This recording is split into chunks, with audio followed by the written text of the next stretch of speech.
네, 안녕하세요. 기본소득 상상 인터뷰 파문의 고정 MC를 맡고 있는 팔매입니다. 오늘 상상 인터뷰 개건 MC는 이제 서희연 대표님이신데요. 다시 만나서 반갑습니다, 대표님. 네, 반갑습니다. 안녕하세요. 네. 좀 소개 부탁드립니다. 예, 저는 기본소득 국민운동본부 김세준 편에서 모기 목소리로 진행했던 서희연입니다. 오늘은 조금 텐션을 올려가지고 큰 목소리로 한번 진행해보겠습니다. 네, 도레미파 솔 유지해 솔. 주시고요. 네, 잘 부탁드려요. 근데 먼저 오늘 이 공간이 좀 재미있고 또 흥미롭고 중요한 공간이라고 생각이 드는데요. 좀 소개 좀 부탁드리겠습니다. 제가 책방을 오픈을 합니다. 민주주의하고 기본소득 중심으로 해서 또 지역 주민들과 함께 또 좋은 프로그램, 좋은 강좌를 통해서 조금 부산 지역의 시민들한테 조금 민주시민 의식을 조금 높일 수 있는 그런 공간으로 한번 활용하고 싶습니다. 아, 그럼 오늘 이 공간과 되게 잘 어울리는 분을 또 우리가 모셨는데요. 민주주의 하면 또 빠질 수 없는 인물이죠. 서 대표님께서 소개 부탁드리겠습니다. 예, 오늘 게스트는 세상에서 가장 가난한 은행장, 소박한 자유인 대표, 나는 파리의 택시 운전사, 생각의 좌표, 홍소화의 공부, 또 최근에는 새로운 세상의 문 앞에 서서 집필을 하신 작가, 그리고 또 언제나 가장자리에서 항상 차를 받는 사람들과 함께하는 홍세화 선생님이십니다. 선생님 반갑습니다. 네, 반갑습니다. 안녕하세요. 요번에 선생님이 이게 올 봄에 이게 이송일 감독님하고 함께 이렇게 네. 새로운 세상의 문 앞에서라는 대화 형식의 책도 내셨는데 독자의 만남도 혹시 자주 하고 계신지 네, 좀. 이따금 하고 있습니다. 아, 진짜 네. 반응이 어때요? 반응이 거의 같이 오는 분이야 다 좋죠. 항상 그렇잖아요. 안 읽어도 되는 분만. 그렇죠. 읽어야 하는 사람들은 오지 않았고 관심도 없고. 고민입니다. 항상. 좀 본격적인 좀 질문에 앞서서 선생님의 좀 이름에 담긴 재미있는 예. 이야기를 들었는데 먼저 네. 홍세화라는 이름이 본명 맞으신 거죠? 예, 맞습니다. 근데 제 본명 본명입니다. 혹시 누가 지어주시고? 제 가친이 어. 제 아나키스트인데 20년생이세요. 1920년생. 일본 도쿄에서 그때 이제 고학이죠. 이제 도쿄 부두에서 하루 일하면 자벽고로 사흘을 먹고 살 수 있었다고 하더라고요. 그러면서 그때 이제 크로포트켄을 읽으셨다고 그런 말씀을 하시고 일본 친구들하고 섞여서 그 아나키즘에 많이 이제 됐던 것 같아요. 그래서 그 아나키즘의 그 가장 중요한 가치가 평화잖아요. 그쵸. 그래서 이제 제 이름이 세계 평화를 줄여서 세화입니다. 야, 진짜예요. 세계 평화 정말 중요한 메시지라고 생각합니다. 선생님께서는 사실 1966년도에 이제 요새 말하면 공대생이죠. 네. 금속공학과에 입학하셨는데 예. 또 자퇴를 하시고 재수하셔서 예. 69년에 외교학과에 다시 입학을 하셨는데요. 예. 좀 그러셨던 계기가 있으셨는지. 그냥 공부하기 싫었죠. 공부하기 싫었고 뭐 그때는 그랬잖아요. 그러니까 뭐 영어보다 수학 잘하면 공대나 의대, 수학보다 영어 잘하면 문과, 뭐 법대, 상대 뭐 이렇게. 저는 제 생각에 영어보다 수학을 잘한다고 생각해서 공대를 갔는데 너무 재미도 없고 공부하기 공대? 싫고 그러다 보니까 그냥 안 가게 됐죠. 네. 그래서 다시 또 학교를 옮겼는데 또 재미없었어요. 그러니까 어차피 이게 별로 이 공부하는 거하고는 별로 재미가 없나. 학문하고는 그런 게 아닌가 싶은데 모르겠습니다. 네. 선생님 하면 제일 먼저 떠오르는 게 난민전 사건인데 네. 그 난민전 사건에 대해서 조금 말씀해 주시고 또 프랑스 생활하시면서 망명을 하시게 되잖아요. 네. 좀 그런 과정들도 조금 글쎄요. 그게 제가 이제 76년에 제대하고 나왔는데 이제 30살에 제대하고 나왔어요. 뒤늦게 이제 군대 가서 3년 있다가 이렇게 나왔는데 그때 이제 유신 시대잖아요. 그러니까 세상이 너무 이렇게 이제 잦아들어 있다고 할까? 침잠한 이 상황이 참 견디기가 어려웠는데 그게 이제 난민전이 75년도 그 인혁당 재건이 8분에 대한 처형이 이제 직접적인 계기였죠. 이 박정희는 정말 이건 우리가 극복해야 된다. 그런 걸로 이제 그 인혁당 재건이 살아남은 선배분들이 이제 처음 시작을 했던 제 동기가 이제 저하고 같이 하지 않겠냐 말하자면 포섭이 된 거죠. 그런데 지금 이렇게 생각해 보면 제가 왜 거기에 참여하게 됐나. 이념이라고 할 때 민족주의 아니면 무슨 뭐 좌파적 이런 거 그런 게 아니었던 것 같아요. 제가 이제 20대 초에 그 당시 유행했던 실존주의에 많이 경도됐었는데 까뮤라든지 사르트르라든지 물론 번역도 뭐 좀 뭐 제대로 된 번역은 아니었겠지만 그런 것이 더 영향을 미치지 않았나. 사회가 침잠되어 있는 것이 견디기 어려운 이런 것에서 그게 어떤 움직임이었던 저한테 중요했던 거는 박정희 체제에 저항하는 이런 몸짓 같이 참여하고 싶었던 것이 가장 컸던 것 같아요. 그러다가 이제 79년도에 활동이라고 해야 이제 뭐 삐라 뿌리고 뭐 이런 저기였는데 그러다가 79년도 3월 달에 프랑스에 갔고 10월 달에 사건이 터졌죠. 그래서 프랑스에서 이제 난민 신청을 정책 난민 신청을 하게 됐고 바로 하진 않았어요. 제가 여권이 3년짜리 여권이었는데 그때 이제 노동허가권을 내가 갖고 있었기 때문에 회사로 갔기 때문에 그래서 처음부터 그냥 그 사건이 있었다고 그냥 난민한 게 아니고 신청한 게 아니고 그 여권이 만료되는 하루 전. 네, 이제 방법이 없잖아요. 네, 여권을 연장해야 된다. 그래서 이제 그 마지막 날에 이제 신청을 해서 한 3, 4개월 지나서 소위 말해서 깍두 블랑쉬 하얀 카드가 나왔죠. 프랑스 외무부에서 내주는. 그래서 그 과정들은 그렇게 힘들지 않았습니까? 외무부에서 그 심사를 하거든요. 외무부의 프랑스 외무부 난민과 무국적자 보호실이라고 거기서 이제 대담을 한 거죠. 말하자면 심사를 하는데 저는 이제 한국에 돌아갈 수 없다는 걸 얘기를 해야 되잖아요. 그러니까 이제 그분이 이제 저한테 당신이 소속돼 있었던 조직 이름이 뭐냐? 그게 난민전이다. 그 영어로 했는데 지금이야 불어가 조금 낫지만 그때 이제 영어로 했는데 영어도 뭐 잘 못하지만 잘 못하는 사람끼리는 잘 통하잖아요. 그 공무원도 잘 못하더라고요. 그래서 잘 통했는데 딱 걸린 게 난민전이었어요. 이거 영어로 어떻게 옮겨요? 어떻게 옮기시겠어요? 남조선 어떻게 옮길 거예요? 남조선 뭐 어떻게 사우스 코리아 말고 뭐가 있어요? 사우스 조선? 그 사람 못 알아들어. 사우스 코리아가 뭐 어때서? 한국에서는 남조선 그러면 그걸로 그냥 이미 이 반체제적 성격이 드러나지만 그 영어로 옮기는 순간 이게 뭐 그냥 그래도 이제 민족해방 이게 이제 들어가니까 어쨌거나 얘기가 되긴 했지만 처음에 좀 난감했던. 근데 아무튼 신문이 엄청 크게 났잖아요. 그 부제로 하나가 뭐 있었냐면 뭐 자생적 뭐 공산주의 집단인가 뭐 이랬는데 부제로 조직원을 유럽에도 보내 이게 하나 있었어요.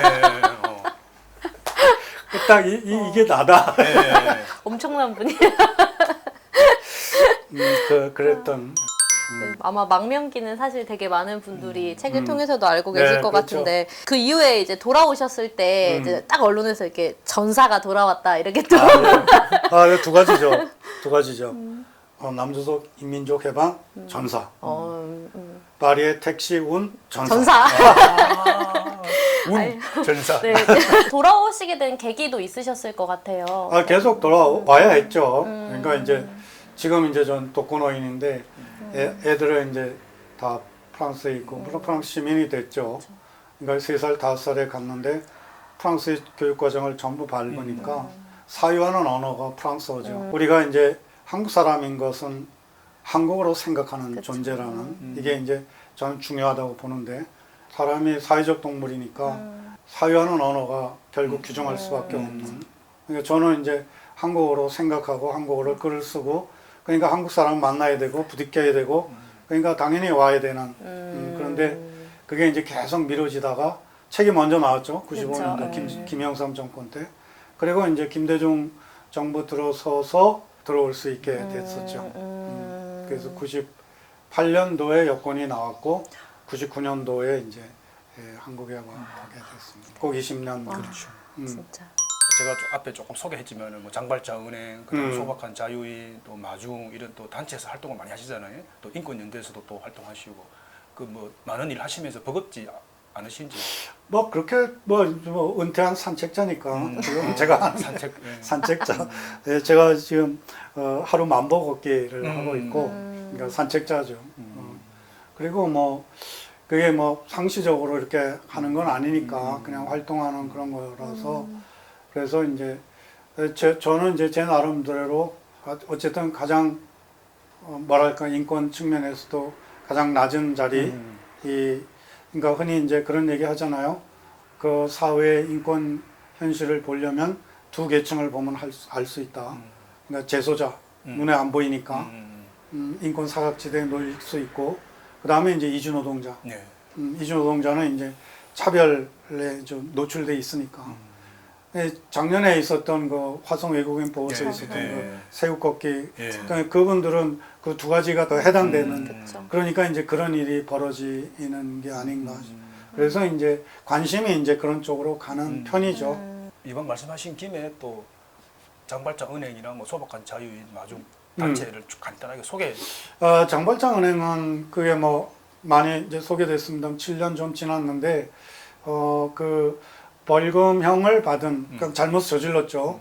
벌금형을 받은 분들 중에 벌금을 못 내면 교도소에 갇혀서 강제 노역형이 되는데 그러면 하루에 그 10만 원씩 감해줍니다. 네. 그러니까 예를 들면 300만 원 벌금 받은 분이 벌금을 못 내면 30일 동안 교도소에 갇히는 거죠. 근데 강제 노역거리가 없어요. 일거리가 없어서 그냥 다 그 교도소에서 그냥 멍하니 시간 보내는 이런 상황인데 그런 분들 중에서 정말 몸으로 때울 수도 없는 이런 분들이 있거든요. 몸으로 때울 수도 없고 돈도 없고 한부모 가정에 어린아이가 있다거나 돌봐야 하는 어르신이 있다거나 이런 분들의 신청을 받아서 그 벌금을 무담보 무이자 신용 초회 없이 빌려주는 은행입니다. 지금까지 한 1,100명 정도에게 160 평균 160만 원, 한 18억 정도를 빌려줬고요. 그 재원은 시민들의 성금, 역시 시민들이죠. 시민들의 성금이고 제가 기본소득에 대한 관심을 더 깊이 갖게 되는 계기도 장발장은의 그 심사하는 과정에 이분들이 어떤 처지에 있나 이런 생각을 그런 걸 이제 생각하면서도 더 이제 깊이 생각을 해보게 됐는데 1년에 저 벌금 못 내서 교도소에 가는 분이 몇 사람이나 될 것 같아요. 질문 자체가 조금 많은 것 같습니다. 그렇죠. 네. 그러니까 이런 건 뉴스에 안 나와. 왜 이렇게 이런 건 왜 뉴스에 안 나와? 네. 뭐 시답지 않은 건 뭐 엄청나게 나오면서 3만 5천 명. 그것도 줄어서 한 군의 인구 수준이네요. 3만 5천 명이나 되죠. 그러니까 저희가 하고 있는 일은 뭐 작은 기여를 하고 있죠. 대출이라 그럽니까? 대출? 그럼 이 횟수율은 조금 어떤? 30여 프로 정도. 지금 아까 제가 1,100명 가량에게 빌려줬다고 했는데 그 중에 60% 정도가 일부라도 갚고 있고 네. 240명인가가 다 갚고 40% 정도는 아예 한 푼도 못 갚고 있는. 아직. 그런데 그분들의 사정 상황이 워낙 열악하다는 걸 알기 그쵸. 때문에 그냥 계속 이제 미루고 있는 그런 형편입니다. 그다음 뭐 소박한 자유인은 그건 그냥 책 읽는 시민 모임 같이 그냥 소박하게 책 읽으면서 그냥 이제 생활인이 되면 예. 책하고 이렇게 거리를 두게 되고 그렇죠. 어떤 면에서 많이 포기하게 되고 예. 그냥 이제 유튜브나 뭐 그쵸. 이런 것에 이제 머무는데 책하고 어쨌든 친화력을 좀 계속 유지하는 그런 쪽으로 그렇게 좀 시도를 하는 거죠. 저도 소박한 자유인. 예, 좋습니다. 제가 책방 할 이유도 다 그렇죠. 그러니까 이유가 있습니다. 예. 마중은 그 마중이라는 게 이제 맞이한다 의미고 그게 이제 화성 외국인 보호소에 갇혀 있는 이름은 보호소인데 영어로는 디텐션 센터 수용소죠. 거기 갇혀 있는 보호 외국인들 그 외국인들을 정기적으로 면회하는 모임이고 그거는 뭐 많이들 아시잖아요. 뭐 그 푸코의 감시와 처벌 이런 근데 실제로 푸코나 이분들이 70년대에 프랑스에서 감옥 감시단을 꾸렸잖아요. 뭐 거기에 질 들레즈라든지 이런 분들이 적극적으로 참여했고, 그러니까 그런 면이 아무래도 프랑스의 지식인들이 어떤 그 자기가 하는 말과 실천 이런 것이 그래도 이 접점이 굉장히 강하다는 것을 느끼게 해주는. 아무튼 뭐 마중도 꼭 뭐 그거에서 저기 했다는 건 아니지만 그런 맥락은 마찬가지 아닌가 싶은 거죠. 음. 그리고 제가 이제 난민 출신이고 예. 이주노동자 출신이니까 네. 남의 일 같지 않고요. 아까 선생님 말씀 중에 은퇴한 산책자라는 네. 표현이 있었는데요. 왜 그런 표현을 사용하셨는지. 은퇴했고 네. 그다음에 이제 맘 먹었고. 만보고 산책이라는 뜻이 사실 좀 아, 재밌는데 너무 좋게 들립니다. 어떤 혹시 좀 뜻을 담으신 게 뭐 특별한 건 없고 그냥 산책하니까 산책한다. 아무 생각 없이 그냥 아. 때에 따른 뭐 예, 제가 이제 예. 귀에다 그 에어팟 꽂고 예. 음악도 들으면서 하기도 하고 선생님 사실 책들을 보면서 선생님 말씀하신 두 문장 그 장교의 삶보다 사병의 삶을 살아가겠다. 또 뭐 사무엘 베케트의 항상 시도했고 또 항상 실패했다. 괜찮다. 다시 시도해라. 다시 실패하라. 근데 더 낮게 실패하라. 이런 문장을 좀 삶의 좌우명처럼 생각하시는 것 같다는 네, 생각이었는데 그렇다고 할 수 있죠. 네. 어떤 이유로 사실 이 두 분 장교 사병에 대한 생각은 20대 때 그때 그런 생각을 했어요. 사람들이 다 이 진급을 요구하려고 하고 나이 들면서 근데 사병은 나이 들어도 계속 사병이죠. 근데 실제 전투는 주로 사병이 하는 거고 그래서 그런 생각을 갖게 됐었던 거고 그다음에 뭐 베케트에 지금 말씀하신 그런 것도 우리가 뭔가 이렇게 시도하고 하지만 그게 단번에 뭔가 이루어지는 건 아니고 항상 실패할 수밖에 없고 그런데 그걸 좌절하는 게 아니라 그걸 또 뭐 시지프스나 마찬가지 얘기인 거죠. 그래 아까 뭐 실존주의 얘기를 네. 했습니다만은 그게 은연중에 많이 영향을 준 건 사실인 것 같아요. 사실 이제 일부에서는 이렇게 선생님이 아까 산책이라는 키워드, 그러니까 등산하지 않고 산책하는 사람처럼 이런 선생님의 좀 일상의 삶들 그리고 어떤 이제 가치관으로 살아가고 계시는지 그리고 활동들 이런 소개가 있었습니다. 근데 2부에서는 아까 얘기 잠깐 나왔죠 기본소득. 네, 기본소득과 홍세환 선생님의 이야기를 들어보려고 하는데요. 2부에서 찾아뵙겠습니다. 네, 감사합니다.